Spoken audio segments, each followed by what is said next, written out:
A migrant detention center in Juarez catches fire during a riot, killing dozens and injuring dozens more. We are bringing you complete team coverage of the fire's aftermath. Good afternoon, and thank you for joining us for ABC 7 at 5. I'm Stephanie Valle. And I'm Eric Elkim. That complete team coverage begins with ABC 7's Heriberto Perez. He is in Juarez for us this evening, along with several signs. They've been on the ground all day, speaking with families of the victims as well as local leaders. Here is the latest information.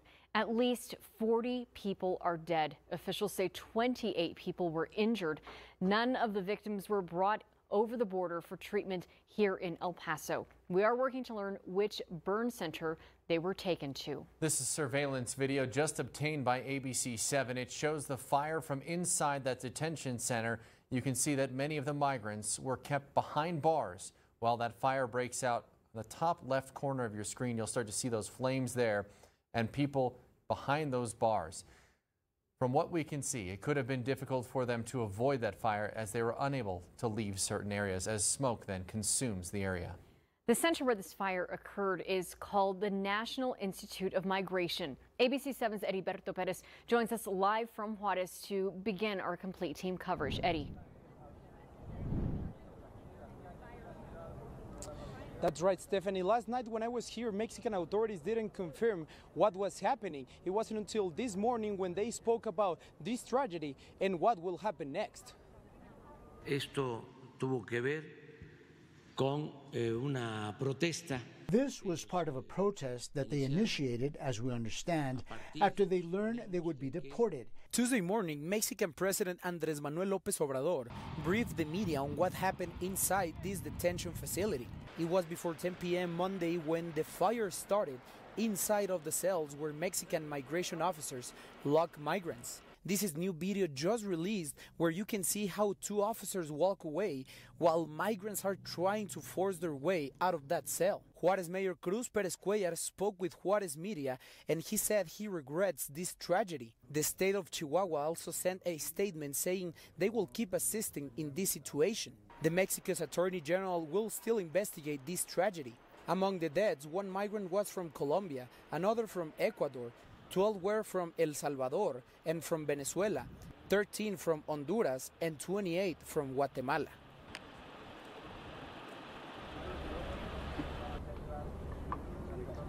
And other migrant advocates here in Juarez organized a mass to remember those lives that were lost last night. I will show you how they remember them coming up tonight on ABC 7 at 6. But for right now, reporting live in Ciudad Juarez, Heriberto Perez, ABC 7. Bishop Mark Seitz, also reacting to the fire today, sends his prayers to the victims and said it in part, quote, "I will continue to call for just and humane immigration policies that respect the dignity and rights of all people." And El Paso Congresswoman Veronica Escobar also reacting. She said in a tweet, quote, "This refugee crisis has put vulnerable people at great risk every step of the way," end quote. El Paso Mayor Oscar Leeser reacting, saying in a statement in part, "We are one region. Juarez is our sister city and we are family. We extend our deepest condolences to the families of those lost in the fire." Immigration officials in Ciudad Juarez have started the process of identifying the victims as investigators look into the cause of the fire. Just outside the center, migrants gathered to seek answers and justice. ABC 7 Saul Saenz continues our complete team coverage live from Juarez. Saul. Well, Eric and Stephanie, behind me is the Instituto Nacional de Migración, or the National Institute of Migration. And then right over here is the makeshift memorial, as well as protesters right here. Protesters tell me that they will gather tonight at 9 o'clock demanding answers. Demonstrators are calling for justice outside the same building where a raging fire claimed the lives of possibly 40 migrants, injuring 29 others. These migrants agree it's possible men inside the migrant processing center were protesting after being rounded up from the streets of Ciudad Juarez, only to be deported. But they question claims that migrants barricaded themselves inside the building, setting mattresses on fire. Fran Martin Perez has been detained before. He says officials stripped them of their cellular phones, jewelry, and everything they have on them. I asked the group if it's possible that their fellow migrants could have set the mattresses on fire once inside this building. He says he doesn't think a person would risk their life when they're locked up inside. Other migrants chimed in, saying that since everything is taken away from them, officials take lighters away from them as well. He says they even take a pencil away from them, that officials take everything. The group in general says it's highly unlikely that they would risk their lives crossing several countries only to commit a mass suicide. As spokesman, he says migrants will gather tonight in front of the same building that claimed their fellow migrants' lives, demanding answers and mourning the lives lost. I asked the group if they too will join in on the protest.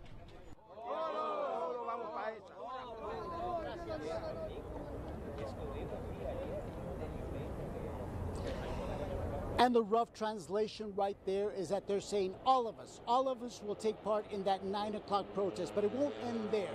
Those protesters or the demonstrators that are out here are telling me they're going to gather right here at 5 o'clock in the morning. Then at 7 o'clock in the morning, they will make their way and try to cross over the Rio Grande into El Paso. Now, I did speak to one woman who tells me she believes 2 of the people that she traveled with, 2 men, died in this fiery inferno. We'll have that story on ABC 7 at 6. For now, we're live in Ciudad Juarez. Saul Sainz, ABC 7. All right, Saul, thank you for that update. El Paso has seen a migrant surge over the last few months. If you look at the period from October 2021 to February 2022, Border Patrol encountered almost 88,000 people trying to cross. Compare that to October of 2022 to February of 23, agents found nearly 225,000 migrants.